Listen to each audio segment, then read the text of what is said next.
Most people, when they start working out, they start watching the diet, they want to lose fat. A lot of people want to lose weight, but here's the problem. It ain't going to happen if your metabolism is broken. Now, I'm being a little dramatic here. It's not actually broken, but you do need to, quote unquote, fix it before you get the fat loss. Otherwise, this is impossible. So we're going to talk about metabolic healing versus fat loss, which one comes first, and what you should do so that the fat loss is easy and it sticks around. I'm glad you preface it with that, because there's typically a knee-jerk reaction from, the science community if you use a term like broken metabolism, right, or you need to heal your metabolism. There's this, that's not how it works. You don't have a broken metabolism. It's not broken. Yeah, it's doing exactly what it's supposed to do. And so, which then leads people to think that like, oh, okay, so there's nothing wrong with my metabolism, or there's nothing I can do. Or nothing wrong with my methods. Yes. Or my approach. Right. When there's a lot of things that we can do to improve your metabolic rate. In fact, it's kind of like this, it's not this perfect line all the time. It's up and down, and sleep and food and hormones and so many different things impact it and affect it on a daily basis. And there's a lot of things that you can do to negatively impact it.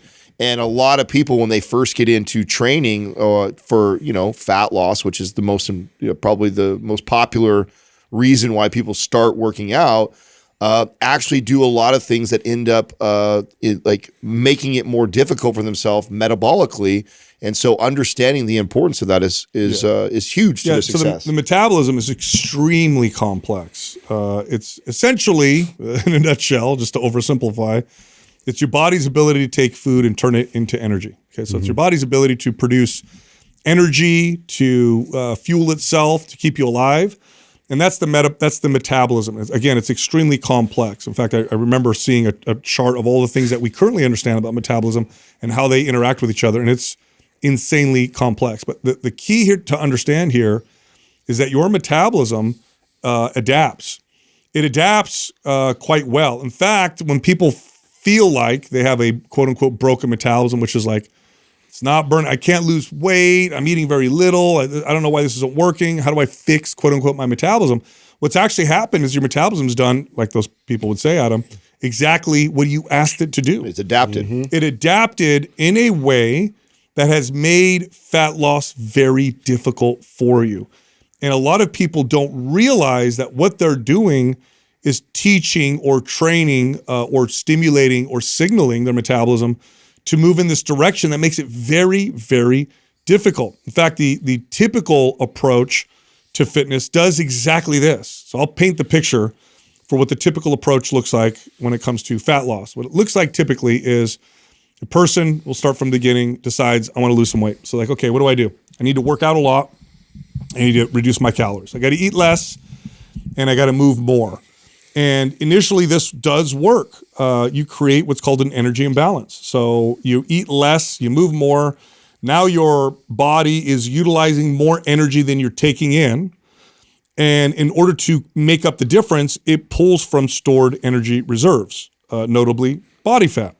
So initially, you see some weight loss. And this is the beginning of this process or this road towards a quote unquote, again, this is inaccurate, but we use the term broken metabolism. Initially, I lose the weight, but my body will never allow me to have this imbalance for too long. It figures out a way to adapt so that my energy output matches my energy intake. And if the signals that I'm sending my body continue to encourage that to happen, it'll happen actually quite quickly. How much can this happen? You would be blown away and surprised. There's studies on people who were prisoners of war, who lived on a few hundred calories a day. Now, yes, they looked emaciated and whatever, but it shocks scientists to see that these people survived on years. They should have been dead. The ability to survive on that low calories, it's absolutely insane. The body learns how to burn very few calories when all you do is try to burn a lot of calories through movement and reduce your food intake. It will slow its metabolism down. So what this feels like, by the way, and it does this through a lot of different ways. One of the ways it does is it shifts your hormones in a way to promote energy storage and to discourage energy burning. Okay, so what we see in behavior studies is your body will send signals to make you move less. So even though you're working out throughout the day without realizing, you start to move less. So that's a real kind of basic one. But then your hormones will also shift into a profile that looks like, let's get rid of energy burning tissue and let's try to hold on to as many reserves as possible. So you actually teach your body to burn less calories, and you encourage your body to find ways of storing what little calories it can. So it's really, I love this example. Again, this is oversimplification, but Lane Norton likes to use this example. It's like you have a savings account, and that's your fat storage. And if your earnings are not coming in enough to support your spending, well, then you'll start using the savings account. But typically what people do is they spend less. As they learn how to spend less and less and less. Yeah. And they'll change their spending habits so that they don't keep tapping into their savings account. Yep. And so what your body does in this situation, very predictably, is it gets rid of muscle. And muscle is metabolic gold.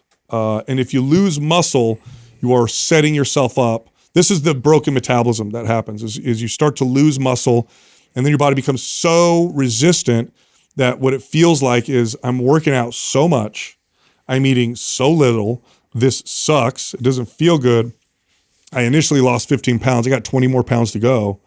What's going on? This isn't working. I also want to address how common this was. Now, I know and understand that we have a bit of a bias because the people that are coming to me for help have probably gone through a lot of this previously. So it's not like if you just took the average of everybody, you'd have all these people with, quote unquote, broken metabolisms. But a lot of people that are trying to exercise, trying to eat better, and have tried to do it for probably years on end, have got themselves in this situation. And many times they've gotten so frustrated, they realize, okay, I can't do this on my own anymore. I'm going to go hire a professional. And so I saw a ton of this. And I remember in my early years not understanding this, because at that point we were taught like thermodynamics was king of everything. Calories in versus calories out. Yeah. Get them moving more, get them burning more, get them eating less. And I remember sitting with these clients that were, some of them over 100 pounds overweight, and them listing off the food they were eating, and it just didn't make sense.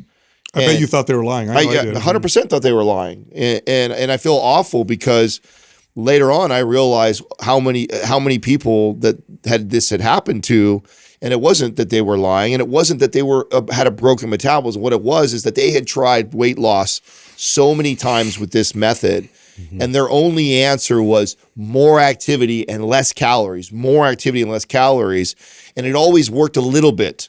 And over time, it got them in this predicament where they didn't have to eat very many calories for them to start to put body fat back on, because they had continually pared down muscle. Yep. And they're told their body that we're only going to eat this many calories, and you're going to be running and moving and doing all this activity, to a point where it's like it hangs on to any extra calorie it can get, because it's like, I don't know when I'm going to get more, and I don't know how much more he or she's going to push me. And so many clients were this predicament. And then when you figure out what you're supposed to do, the next challenge is the rebuilding of that and that process. It's not a short process. And I think this is where clients, we have a lot of clients underneath Mind Pump now that are trained with our trainers that can get discouraged because they've all been taught by us. They know how to, which is great, right? So if we have clients that are training with our trainers, they've been taught by us how to work with people like this, and they come to us with the next step, which is like, okay, great, I understand what I need to do with these people, but then they're struggling because they're not seeing movement on the scale right away, and that can be discouraging for somebody who knows they want to lose 30, 40, 50 plus pounds off the scale. But the trainer knows they're doing the right things. Like, we've got to build muscle. We've got to build this metabolism back up. But then the client is like, come on, we've been working for like 2 months and we've only seen the scale move 1 or 2 pounds, or maybe not at all. It's staying the same. This isn't working. It's failing, isn't it? And it's like getting them to understand that when we've put ourselves in this predicament, it's not like you all of a sudden switch the other way and all of a sudden, fat loss comes off and it's that easy. If it was, they would have figured it out a long time ago. It's quite the process, not just the time that it takes, but also the psychological discipline that it takes to stay the course when you're probably doing the right thing. 100%. Today's giveaway is the MAPS Super Bundle. If you want to enter to win, leave a comment below this video. in the first 24 hours that we drop it. Subscribe to this channel and turn on notifications. That'll enter you to win. Also, Black Friday sale starts right now. 60% off everything. Every MAPS program, every MAPS bundle, every mod, every guide. 60% off. Also, if you purchase, you enter to win some cool stuff. For example, 2 people are going to get a 1-week stay at the Mind Pump Park City House. It's a free week vacation, plus $1,000 towards travel. We have other giveaways as well. So every purchase gets you some entries. And again, everything's 60% off. Go to mapsfitnessproducts.com. Use the code Black Friday for the discount code and the entries. Back to the show. Here's what the data shows on weight loss with just diet. Let's just stick with diet for now. When you take people and you have them lose, let's say 25 pounds on the scale or 30 pounds on the scale, and the way that you would do this with diet is you would take their average caloric intake and you would just reduce it. So I would take these group of people and let's say this person's averaging, 2,200 calories a day or 2,300 calories a day. I'm going to put them on a 1,300 calorie diet. Okay, which by the way, if you look at the studies on diet, the typical caloric intake they'll put people on for weight loss is usually around 1,200 to 1,300 calories. It's typically where they put people, which is very low, by the way. So they'll put people on this diet and they'll get them to lose, again, in a study, so controlled, they'll get them to lose 20 or 30 pounds. But then when they go and look at body composition, where did this weight come from? Like, what did they actually lose? What we see in the data is, on average, 40% of that weight came from muscle. Almost half. 40%. Almost half. Yeah. Now, there's a myth out there that you're burning the muscle. That's not what's happening. Your body's not burning the muscle. It's just adapting to meet this new caloric intake. And if you look at the human body and you look at all the parts of the body and you had to reduce the parts of the body that were burning the most calories, in order to just keep surviving. muscle's there. It's reprioritizing. Muscle's a wonderful place to pare things down because it burns so many calories. It's this very metabolically active tissue. And so you see this 40% of their weight comes off as muscle. So what ends up happening is they lose 30 pounds and now they end up with a metabolic rate that's much slower than when they first started. What does this look like long term? Well, I was eating 1,300 calories. I lost 25 pounds.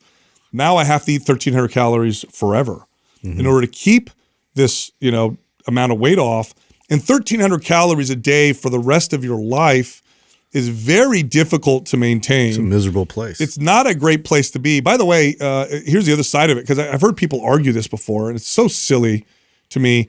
If you just look at, and I'm talking healthy food, if you just ate really healthy calories, 1,300 calories of really healthy food, it's actually quite difficult, if not impossible, to get the micronutrients that you need from that few calories. Yep. So you actually start to see our nutrient deficiencies, actually the risk goes up from that low a calorie. It's not a sustainable approach whatsoever. Now here's where it gets worse. I'm going to add an element to this. I'm going to throw a little wrench into this and make this a little worse. Let's say that person or that group, we put them on a low calorie diet and then we're like, no. We're going to also have them exercise. Let's do that. The form of exercise that tends to be picked for weight loss tends to be the forms of exercise that burns the most calories. Now, that sounds logical, right? I'm trying to get the calories out. I'm trying to eat less calories. What kind of exercise should I do? Let me pick the one that burns the most calories. That sounds logical. The problem with that is that the forms of exercise that burn the most amount of calories while you're doing it typically are cardiovascular type exercise. Running burns a tremendous amount of calories. If you were to run for an hour, there's pretty much no other form of exercise that would come close to the amount of calories that you burn while running. I mean, you could choose other things, but it would look like running in terms of the expenditure, and it would be the same thing. Rowing, Stairmaster, all those things. Or just doing crazy circuits or whatever, right? You're burning lots of calories, and it makes a lot of sense. But the problem is not understanding the another adaptation signal that you're sending to your body, which is I need endurance. Mm-hmm. I need endurance because I'm running. I'm taking in low calories, and I also simultaneously need endurance. Well, here's what your body does, and this is crazy. You're sending another signal to your body that says, become even more thrifty with energy because you need to be able to continue doing this activity. Your body doesn't know you're working out. It thinks you're trying to survive. Mm-hmm. And so it learns how to slow down its metabolism even more. And because endurance training requires very little strength, your body pares more muscle down. In fact, More mass is less efficient. if you did running plus a low-calorie diet, you'll probably see more muscle loss than if you just did diet alone, or at least the same amount, which is pretty remarkable. And so then there can be an argument can be made that you'll get an even worse metabolic adaptation in the context of, slowing it down by doing that. And this is exactly what people do. And like you, Adam, when I was an early trainer, I thought this was the formula for fat loss. And it wasn't until I ran gyms for long enough and I would see members coming in who every day they'd be on the treadmill. Every day they were coming in, and every day their body weight, their body fat didn't change. And I thought, man, they must be eating tons and tons of calories. Their diet must be absolutely terrible. And then I got to know these people, and they would tell me like their diet. And I'd be like, yeah, but you're probably lying. I'm sure on the weekends you're eating really crazy.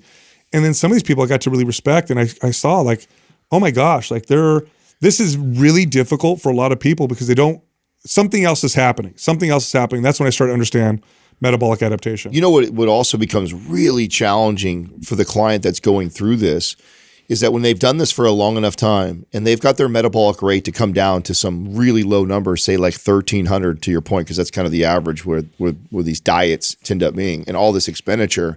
And then they kind of like, even if they don't fully throw their hands up, they're just like, I need a break. I need to have a night. Feels terrible. Yeah, I need to have one night of wine or a pizza or just one thing. Or go on vacation. Yeah, like they just need a small break or that one piece of pie that they hadn't had in forever. They've been restricting for so long. What it feels like to them is that one thing sticks to them right away.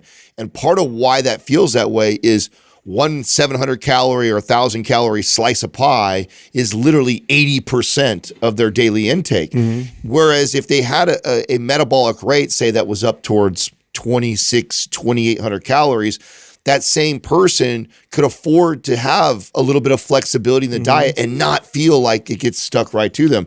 But almost every client that I've ever had that's been through this would express that. They'd be like, oh my God, that's what exactly how I feel. I feel like I have a little bit of cheese on something, or I indulge a tiny bit. And then the next day I feel like I put on a pound or two body fat. They didn't put on a pound or two body fat, but they feel that way because of where their metabolic rate is and how much their body is wanting to store calories. That's right. And what it feels like for this person is it starts to throw your hormones off because they're adapting again towards this direction that we're talking about. So typically what you see in men, this is pretty well documented now, is your testosterone goes down. By the way, women's testosterone goes down as well. And women need testosterone just as much as men do. It's just a different ratio.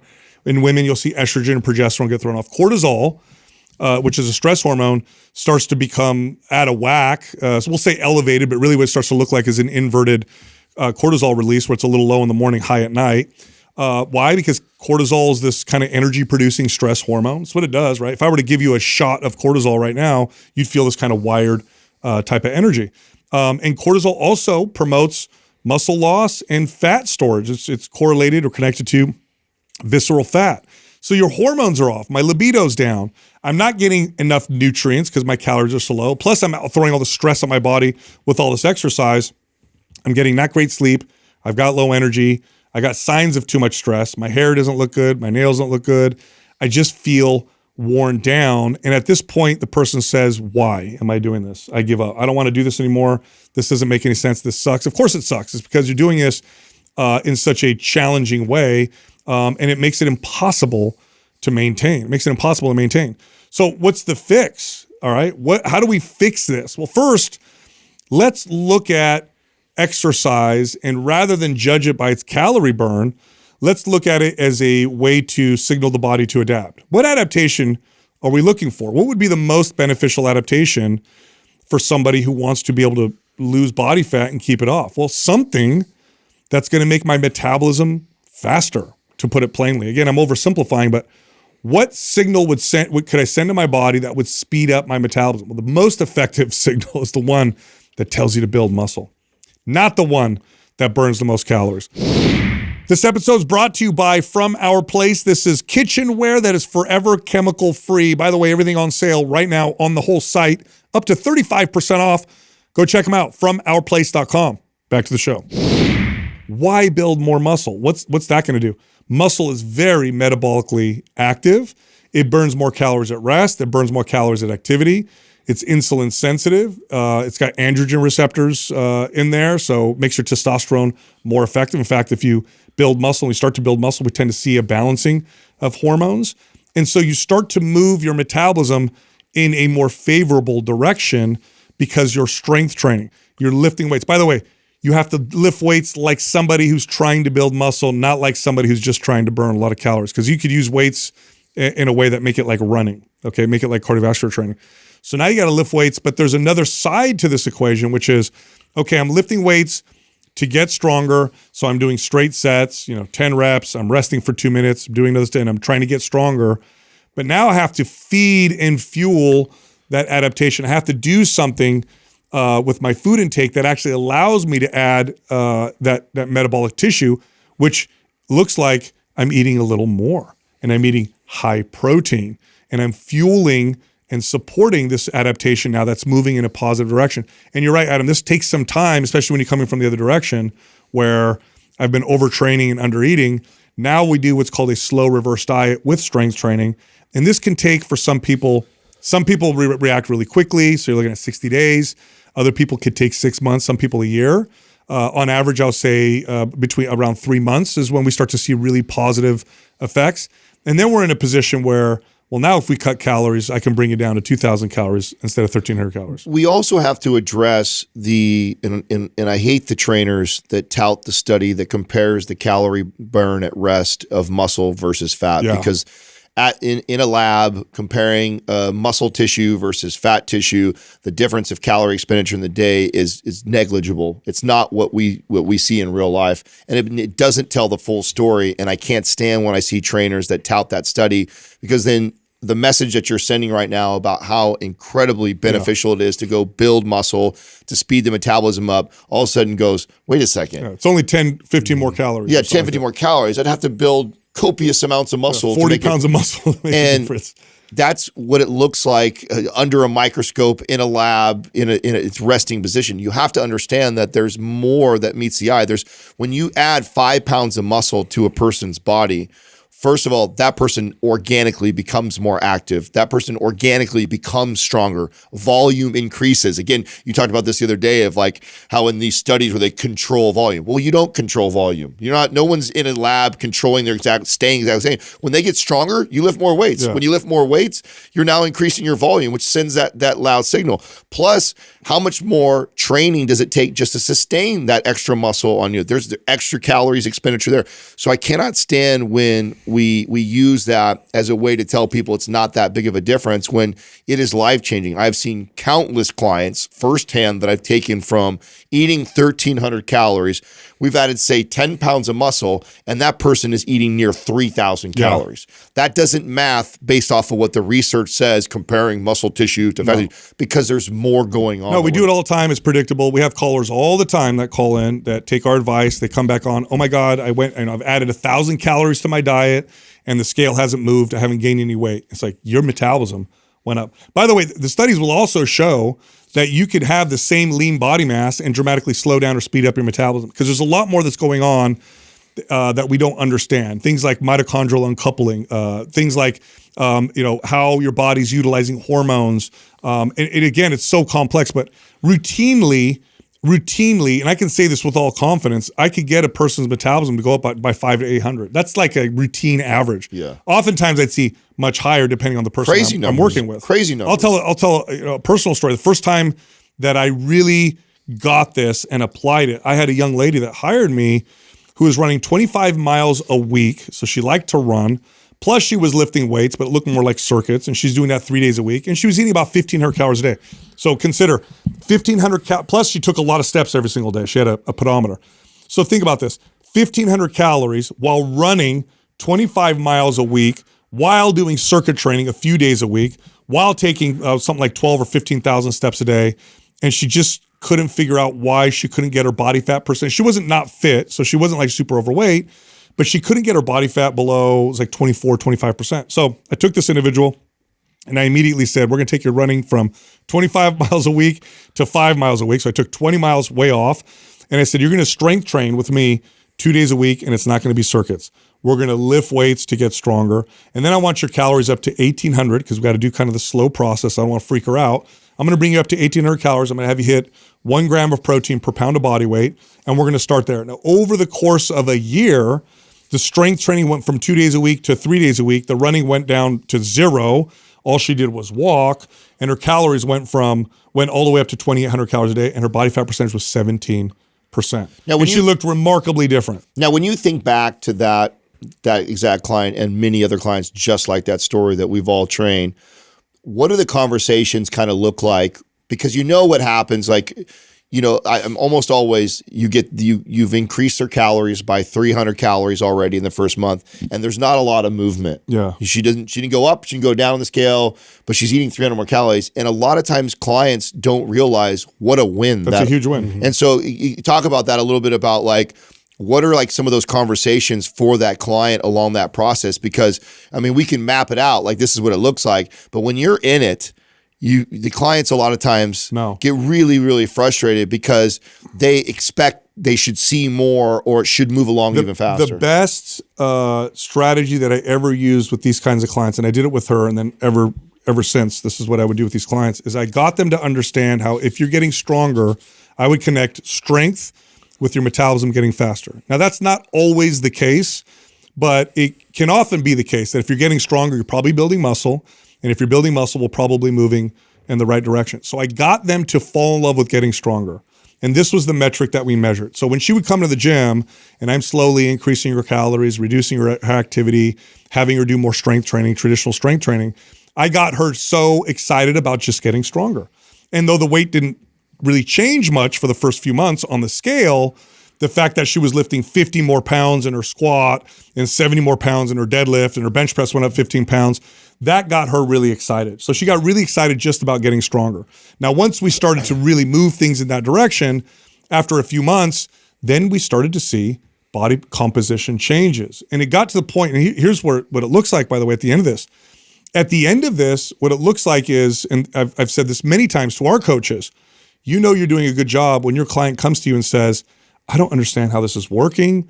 I'm getting leaner. I'm looking better. And I feel like I'm not doing a lot and I'm eating a ton of food. Like, what is going on? Yeah. That's what it feels like when you're working with your body and not against it. And also your hormones start to feel a lot better too. I can't stress this enough. Like, building muscle is wonderful for your hormones. What you'll typically see as you get stronger and stronger and stronger and bump your calories is your libido goes up. Yeah, you feel better. Your energy goes up. I feel like that's the thing I'm leaning on that client is I'm always leaning. I love leaning on strength. I love asking them, how do you feel though? Yes. You know, do you feel better?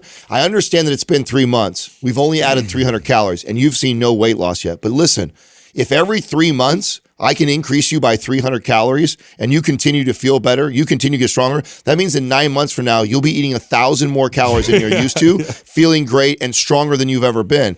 And then I can take you from that 1,000, cut those calories in half down to 500. You'll still be eating more than you've ever ate and you'll watch that body fat just come off. That's right. And so that's what that conversation looked like for me. It was just like, listen, I know you don't think it's a big win, but the fact that we're up 300 calories, you're on month 3 right now. We haven't gained any weight. We haven't lost any weight. You feel good. You're getting stronger. Fast forward that 3 months again, and then another 3 months. And I know that might sound like a long time right now, and that's like a lot for you. But 9 months from now, to say that your metabolism is 1,000 calories more a day, and you're strong, feeling good, and we haven't put any weight on, you know what's going to happen when we start to cut those calories? You are just going to plummet. And, and you're going to plummet eating more than you've ever ate, and you'll feel amazing. That's right. Now you have something sustainable. So the success in this process is the setup. The success is in training your metabolism to adapt in a direction that's going to make this sustainable, because you don't want to be stuck where so many people are stuck, where it feels like they're just spinning their tires in the dirt. They're doing so much work. They're so restricted with their food. And it's like, what is going on? This just isn't working. And I totally understand why people give up. But if you do it the right way, everybody, the right way, it reduces stress, doesn't add stress, and it feels like your body's working for you. And so that's why when it comes to fat loss, instead of thinking fat loss, think metabolism. Start there, then the fat loss gets totally easy. If this is something that you want somebody to coach you through, we have specialists that are experts at exactly this, at getting people's metabolism to work better. So if you're interested, you want to work with a coach, go to mindpumppersonaltraining.com/help.